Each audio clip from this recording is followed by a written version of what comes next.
ঝিরিঝিরি বৃষ্টি পড়ছে, তারপরেও এখন আমার বাজার যেতে হচ্ছে। তো এখন 4:30 না 4টের মতো বাজে।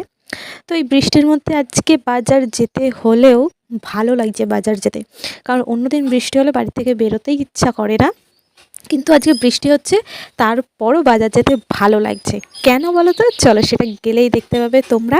তো আজকে খুশি খুশি মনে চলে আসলাম। আর এই যে বাজারে এসেই প্রথমে আসলাম স্টেশনে। তো স্টেশনে এসে একটু এইদিকে বসেছিলাম। তো 2-3 মিনিট পরে ট্রেন ঢুকবে।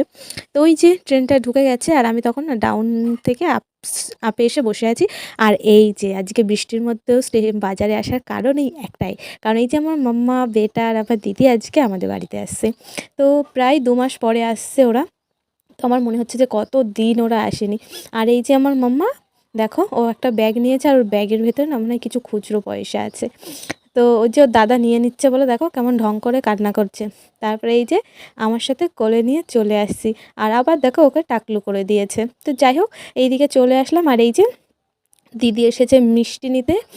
তো দিদি মানে দিদি না, এই যে এই দেখো ছোটোটা বলছে যে ওই মিষ্টিটা নিতে, আর আমার বেটা বলছে যে এই মিষ্টিটা নাও। আবার আমাকে কি বলছে জানো তো? ওর দাদা যেই মিষ্টিটা নেবে সেটাকে বলছে যে ওটা পচা মিষ্টি, আর এই যে আমার মাম্মা যেই মিষ্টিটার ইচ্ছা হয়েছে সেটা বলছে এটা ভালো মিষ্টি। আর ওর ব্যাগে ওই যে টাকা ছিল, বললাম না কিছু খুচরো পয়সা ছিল, তো ওখান থেকেই নিয়ে টাকাটা দিচ্ছে, দিয়ে বলছে এই যে মনা টাকা, এটা দিয়ে মিষ্টি নাও। আর এই যে তাই আমার ছেলে একটু ভিডিও করছিলাম বলে লজ্জা পাচ্ছিল বলে মুখ ঢাকতে ঢাকতে মিষ্টিটা নিয়ে এসে আসলো এই যে আইসক্রিমের দোকানে আইসক্রিম নিতে। ও যেখানেই যাক না কেন, ওর কিছু খাক না খাক, ও আইসক্রিমটাও খাবেই। এই যে তারপর দেখো দিদি আমার মামার হাতে একটা চিপস কিনে দিয়েছে। আর আমি আমাদের বাড়ির পাশে একটা টোটো জেঠু হয় না, যখন হবে তো ওখানে যাচ্ছে, দিয়ে আমি বললাম যে যাবা? বললো ঠিক আছে। আর দেখো দিয়ে তারপর টোটোয় উঠে পড়েছি। আর বেশ কিছুদিন আগে রথ হয়েছে, রথের মেলা। তো দেখো সেই মেলার দোকানগুলো এখনও কিছু কিছু দোকান আছে।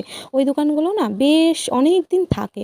তো তারপরে এই যে নেমে পড়েছি। আর ওই যে একটা মানে মাম্মার কাছে ওই চিপস আছে, আর ওই যে সামনের কাকিমাটা চাচ্ছে, তো ওর যেন লুকিয়ে লুকিয়ে নিয়ে যাচ্ছে যাতে ওটা কেউ না নিয়ে যায়। আর দিয়ে আমি বলছি মাম্মা আমাদের বাড়ি যেতে কোন দিকে? দেখো নিজের মতো নিজে গুটগুট গুটগুট করে কি সুন্দর হাঁটতে হাঁটতে চলে যাচ্ছে। আর ওই ব্যাগটাও দেখো ছাড়েনি, আর ওই চিপসগুলো পেছনে লুকিয়ে নিয়ে যাচ্ছে। তারপরে দেখো এই যে আমরা চলে এসেছি বাড়ি।